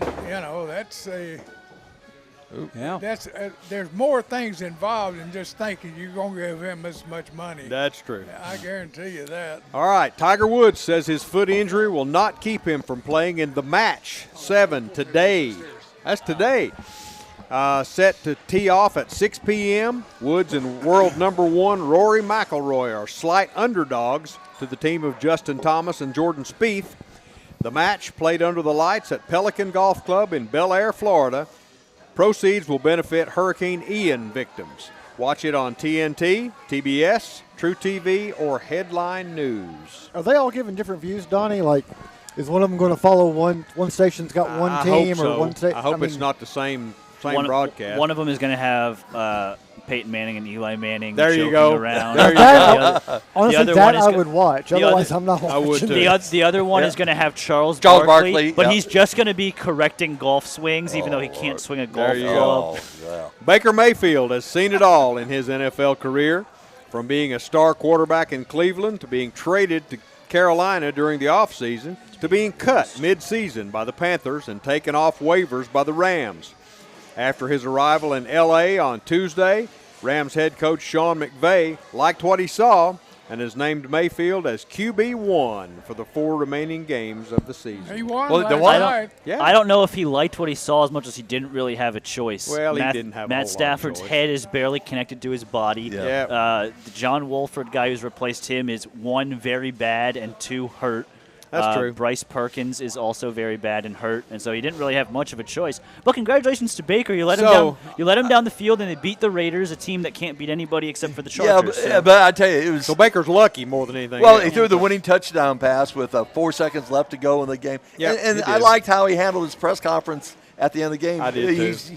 He could have, kind of ripped the Panthers for trading him and letting him go like this. But no, I mean, he was very classy the whole way and all that. And so that was just a good moment in his life. And I agree. I think Baker understands that a lot of his career shortcomings are because of him, not because of anybody else. Plus, maybe hopefully get him back making those commercials. I like those commercials when he was It's not like Browns. Baker's played for bad teams. No. I mean, the Panthers were bad, but I mean, at least he had some targets and DJ Moore and stuff like that. True.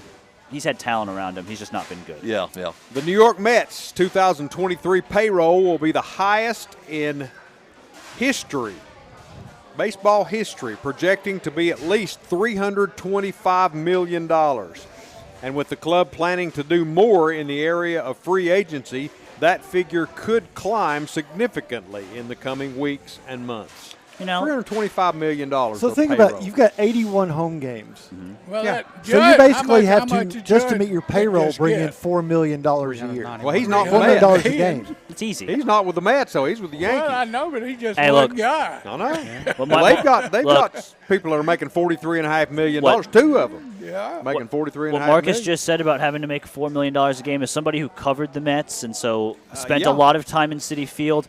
They'll have no problem making $4 million a game. Absolutely. That's easy money. But between the Mets and Aaron They're charging Judge, $20 for does this nachos. mean the economy of New York's going to come up? Or Yeah. Yeah, whole lot. Parking spaces are going to be a whole lot more costly in New York in the garages. All right, one more item here. Phoenix Mercury star Brittany Griner was released from a Russian prison on Thursday in a 1-for-1 prisoner swap for international arms dealer Victor Bout, a.k.a. also known as the Merchant of Death. Paul Whelan, a U.S. Marine who was sentenced to 16 years in a Russian prison on espionage charges in 2020, is still incarcerated. How's that for justice? Hey, look, that's the worst.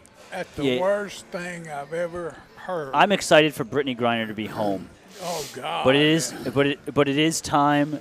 But there is a time now that she is home and safe and in American soil that there has to be a joke made. That is one of the worst trades in the history of trades. Yeah. Well, I sure hope that she. But I'm glad she's home. I sure hope that she stands in for the national anthem now. In the sense, Seems like if you're over there, she would take a knee all the time. Shouldn't you have to maybe stand in line? That other guy had been over there for what, 3 years, 4 years? 4 years. Been there since 2020. Yeah, he's been over. Seems like she should have maybe. Well, we're going to get to you, but we got somebody ahead of you here. It was a political. Yeah, it was. Yeah. It sounds like the State Department really needed a better agent to negotiate their deal. Because they should have at least gotten the two. They should have gotten the agent that does all the SEC head coaches. If you're giving up the Merchant of Death, you should be getting at least a 2-for-1 on that. Yeah, no doubt. I hope this. I hope once she's back over here that we don't ever see her with a drug problem. Oh, she's over home here again. Yeah, she's home. I know she's home, but I hope that she doesn't never arrested or have any problems with drugs from here on out, because that'll make this trade even worse. Did the U.S. get at least like a crate of vodka or something additionally in the deal? No. So the trade was for a woman basketball player with dope, for a not too sure. Yeah, for a arms dealer who tried to kill Americans. So that was the deal right there. Yeah. Well, that's it for this week's sports headlines. Now let's focus on the spotlight. Back to you, Gunner. Okay, thanks, Donnie. Hey, we're back with former University of Tennessee football coach Ray Trail, Daily Times sports editor Troy Provo-Heron, and veteran sports writer Marcus Fitzsimmons. Carson Newman assistant football coach Tony Iruli is also here. The football playoffs are set. Number 1 Georgia will play number 4 Ohio State on Saturday, December the 31st. That game will be at 8 o'clock on ESPN, and it'll be played in Glendale, Arizona. And then number 3 TCU will play number 2 Michigan at 4 o'clock on ESPN in Atlanta. Coach Trail, I think it's big that they moved Georgia on out to Arizona. I couldn't see them playing the SEC championship game and the first game of the playoff in Atlanta. Yeah. So they've moved that. They've said, you've had enough games in the South. We're going to move you somewhere else and see if you can win a football game. I'll tell you what, I'm worried about that game, too. What worries you? Well, Ohio State got annihilated by Michigan. And I'm saying, they've got a chip on their shoulder. You think they're going to be back, huh? They're ready for that. Well, I'm just thinking, they got slapped down. Now you got to either come back or you're going to get killed. Yeah. And I think Georgia has had the tendency to mess around this year, but I will say it looked like on Saturday Georgia realized it was time to play football.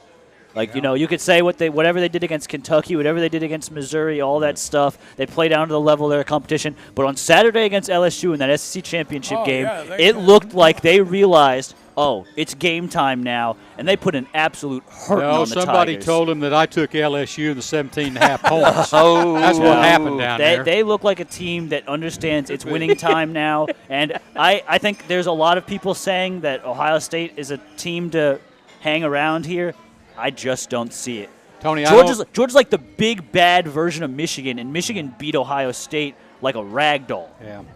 Tony, I don't like teams that backed in. They backed in. They're the only one of the 4 that backed in. Been a while since we've had a team back in.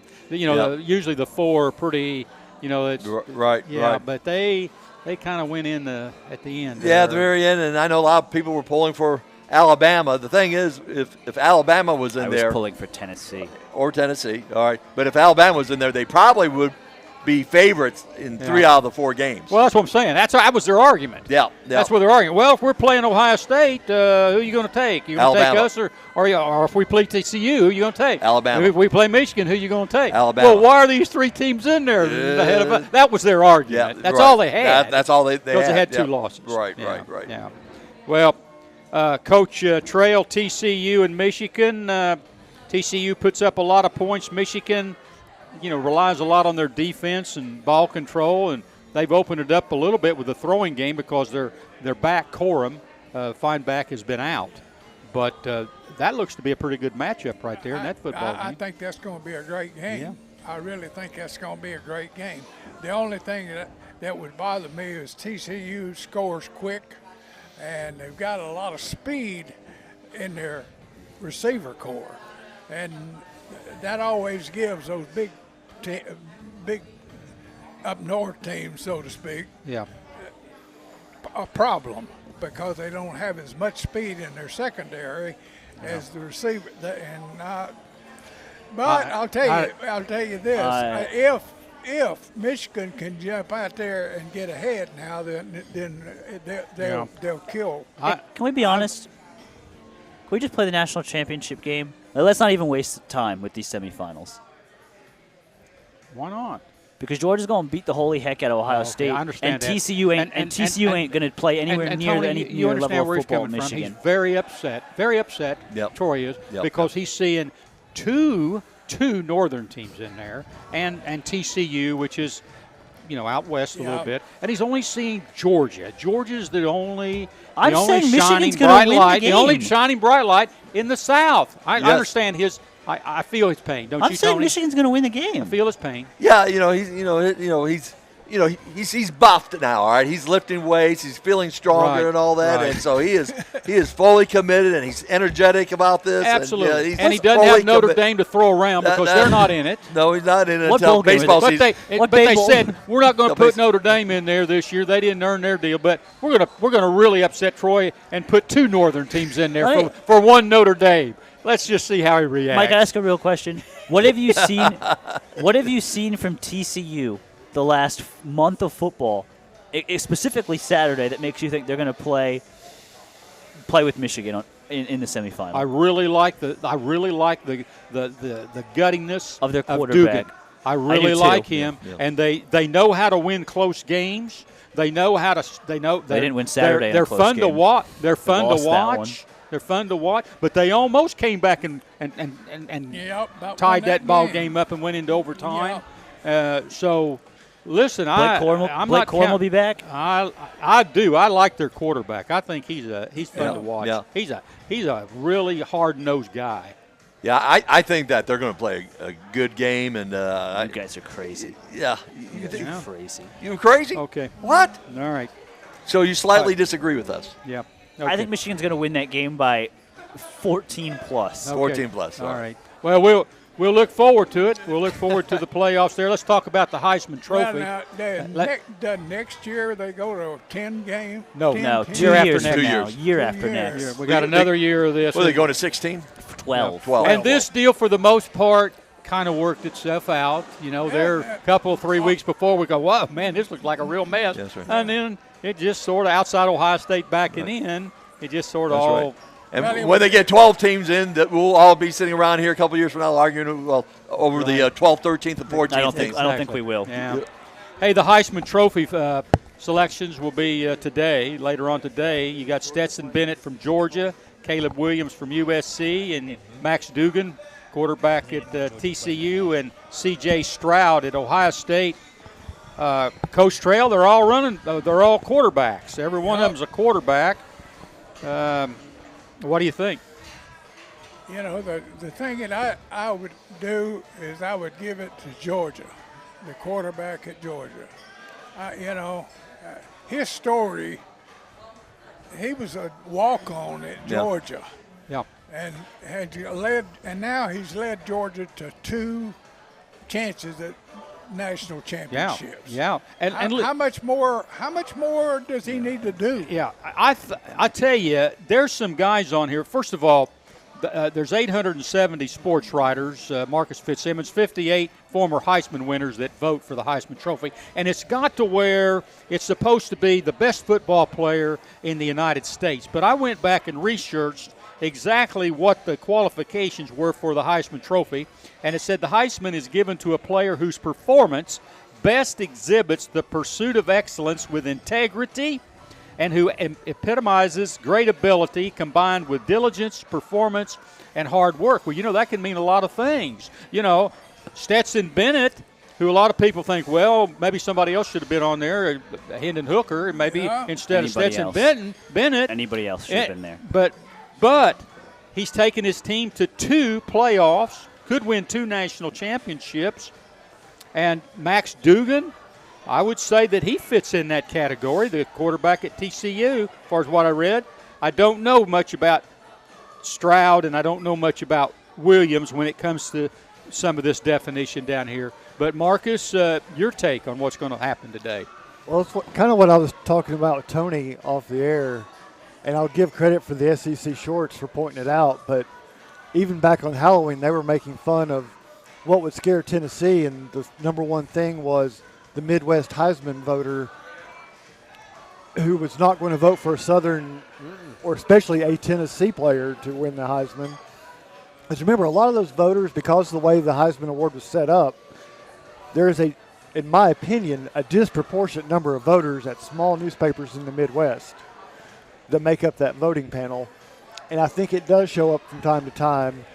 It's why, personally, among that group, I would put Stetson at the top of the list from those 4 finalists, but I don't think he'll win it just because of who's voting. He shouldn't win it. He shouldn't be there. Yeah. I don't think Stroud has had the type of season. C.J. Stroud shouldn't be there either. Don't get me wrong. Well, I think I was really upset about Hooker not being in the. I agree with you 100%. I think he should have been invited. Going into the South Carolina game, everyone was talking about how he's probably the favorite of winning the Heisman, and then he gets injured. And all of a sudden now. He didn't just get injured. He threw for 300 yards and 3 touchdowns in the game and then got hurt in the fourth quarter. Right. He missed 1 game. Exactly right. And now he's not even being invited up there. He was penalized. He was penalized for a situation, not for his performance on the field, but because of a situation and an injury. That's why they held him out. I think it was. I think it was a bunch of crap. I think it was a totally. Sure. Mike, quick correction: Georgia and Ohio State are playing in Atlanta. They're playing in the Peach Bowl. Oh, they are? Yes. Uh-oh. Well, change the notes. Well, I can understand that. A Southern team playing right there in their own backyard. Yeah. That's the way it usually works in all the bowl games and everything. So thanks for bringing that up. Of course. Sorry for the far. Do you feel better or worse about Ohio State now? I was just thinking this is probably the way it should be when I read it, but I should have probably known better. Yeah. So should have known better. I should have known better, yeah. Hey, it's time for a break here. When we return, the panel presents their Shelter Insurance Bold College Football Predictions. You're listening to the Goatee Sports Page, and now stay tuned for the best in local sports. For over 50 years and 3 generations, the people of Blount County have trusted Stevenson Tire with their vehicles and their families. Our mission has always been simple: to provide quality products at reasonable prices with exceptional customer service. Featuring tire products from Michelin, BF Goodrich, Uniroyal, Bridgestone, Firestone, and Yokohama, Stevenson Tire also offers alignment and brake services at affordable prices. Stevenson Tire Company, 2411 East Broadway Avenue in Maryville. Call 983-1621 or online at StevensonTire.net. Your newspaper, that's right. The Daily Times is your newspaper, tailored to where you live, emphasizing the things that affect you and keeping track of the people and players in our community. The award-winning Daily Times can be delivered each morning right to your door or inbox with the latest in local news and sports. For a 30-day free trial offer, call 981-1100 and begin enjoying your life, your times, every day with the Daily Times. Dunkin' has what you need to conquer the day. So if you want to go from, I don't got this, to, I got this, well, then get this. A bold, smooth espresso drink from Dunkin'. Like a layered velvety caramel macchiato, a rich chocolatey mocha latte, or a creamy non-dairy oat milk latte. Because this day isn't going to conquer itself. No, you're going to do that. Take a sip of You Got This with Dunkin' Espresso drinks. Order ahead on the app plus earn rewards. America runs on Dunkin'. Price and participation may vary. The Roger L. Newman Company began in 1984 with a vision of providing Blount County with excellent heating and cooling service. Mr. Newman also wanted a real business. No gimmicks and no high-pressure sales. They just fix it or replace it. They want to stay within your budget and make you comfortable. Their motto still stands true today. Call us first, we'll be there. Call Roger L. Newman Company at 982-5446 or visit online at rogerlnewman.com. Cooler temperatures are approaching. Upgrade your furnace now for as little as $50 a month. Welcome back to the Blue Tick Tavern in downtown Maryville. This is Mike Edwards, and it's time for the panel's Shelter Insurance Bold college football predictions for the week. Mark, our Troy Provo here, and I'll turn it over to you. And nobody is prepared for what we're about to do. This is a wacky week. There are some bowl games that will be played before next Saturday. There are also some other games going on that include teams that nobody here understands. How did we do last week? Yes, well, let's talk about that, Tony.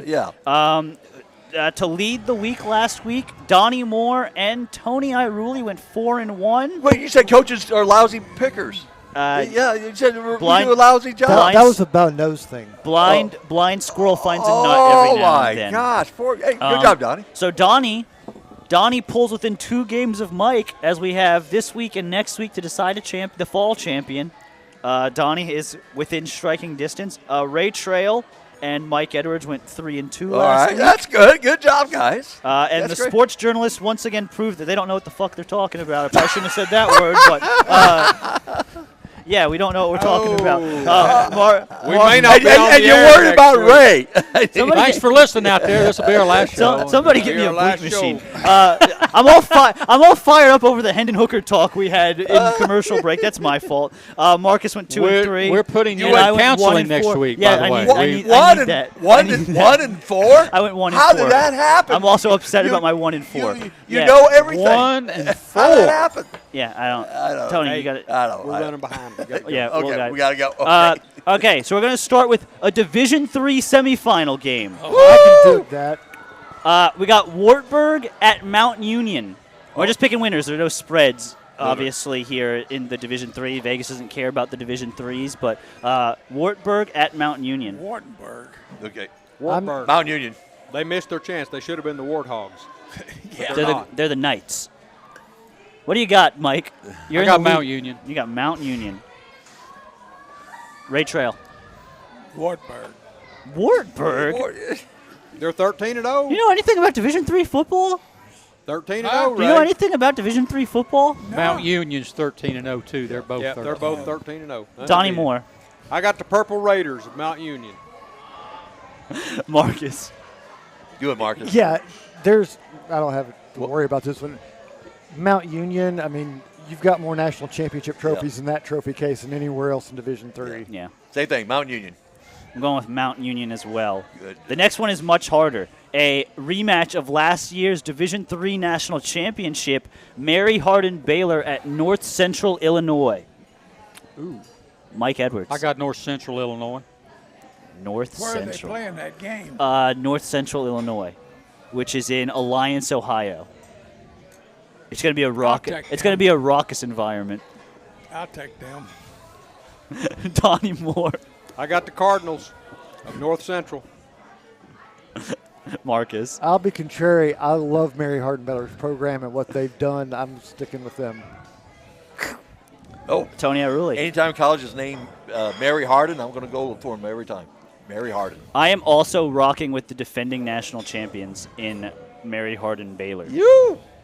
All right, we can go to a game that is not in the Division III level. Sorry, Ray. I know I really tested your knowledge of football there. Ray saying, I've never heard of that. On Friday, so we will have to wait a while for this result to come out, but on Friday, there is the Duluth Trading Cure Bowl in Birmingham, Alabama, I believe. And, you know, Mike likes to sit here and say, oh, these are the teams that Tennessee's playing next year, peons. Well, one of those teams is number 25 UTSA. If they win, they'll finish in the top 25 for the second consecutive year. That's a good game next year for Tennessee. But number 25 UTSA versus number 24 Troy.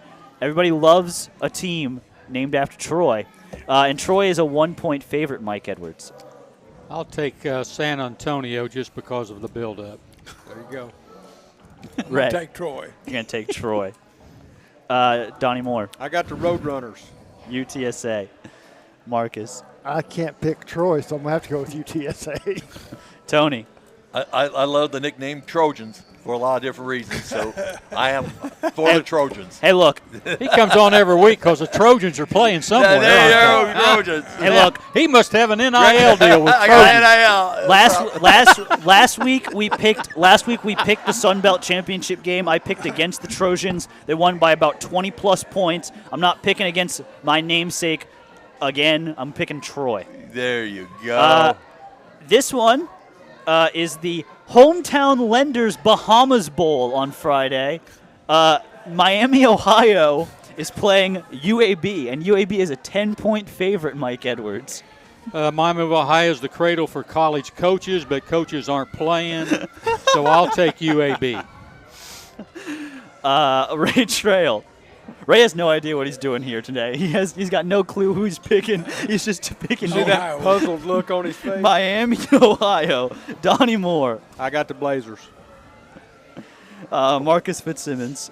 I'm going to stick with the Maryville Ties and go with UAB just because they've had some Maryville players down there. That's right. UAB. Hey, I had an absolutely genuine blast covering Dylan Hopkins at Maryville. I'm not picking against that kid, UAB. And then we're going to finish off with a game that somebody actually knows something about. Don't worry, Ray, this is your time to shine. Navy versus Army in Philadelphia, and Navy is a 2.5-point favorite. Got 6 games this week instead of 5. No, this is 5. I told you to cross one off on Wednesday in our pre-production meeting. You didn't listen to me. We're not doing Holy Cross in South Dakota State. Oh, okay. I wanted to give Ray a chance. Okay.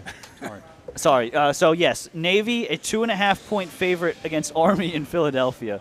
And at this point, I'm just trying to prevent myself from adding any expletives to the show that I already have. Army's 5-6. You know, they're playing for a possible. I don't know what bowl they can go to. I think they're all filled. They're all filled. Armed Forces Bowl.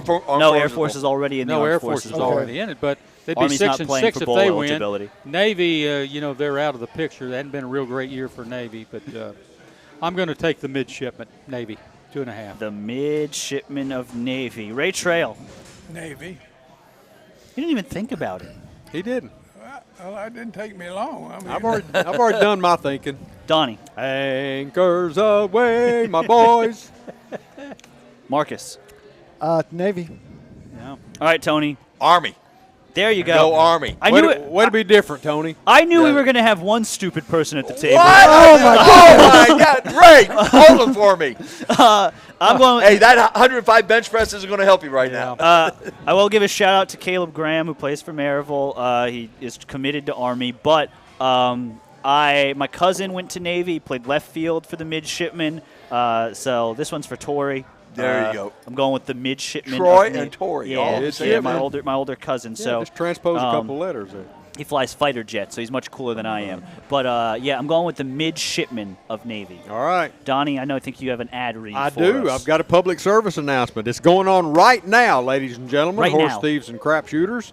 If you go down to 131 South Old Glory Road in Maryville to Mary Blunt Elementary School, it's milk and cookies with Santa.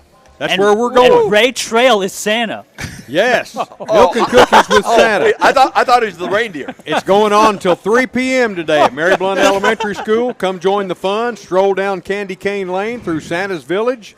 Write a letter to Santa. Decorate an ornament. Have your face painted. Have a meet and greet with Santa and enjoy milk and cookies. Tony, Ray stayed up all night baking these Hey, guys, cookies. I got to do this. Hold on.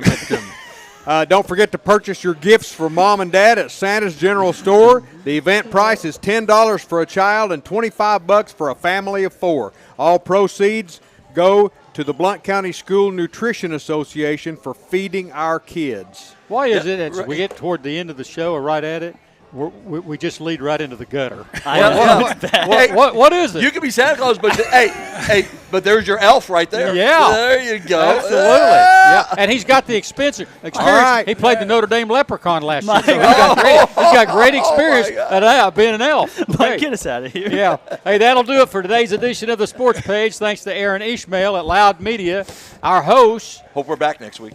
Our host, the Blue Tick Tavern, and all our sponsors. Until next week, this is Mike Edwards, the Greenfield Gunner, wishing everyone good sports. And that's the final whistle. Join us again next Saturday for the Goatee Sports Page. The best in local sports since 1978. I had damn on the tip of my tongue, and it just didn't come out.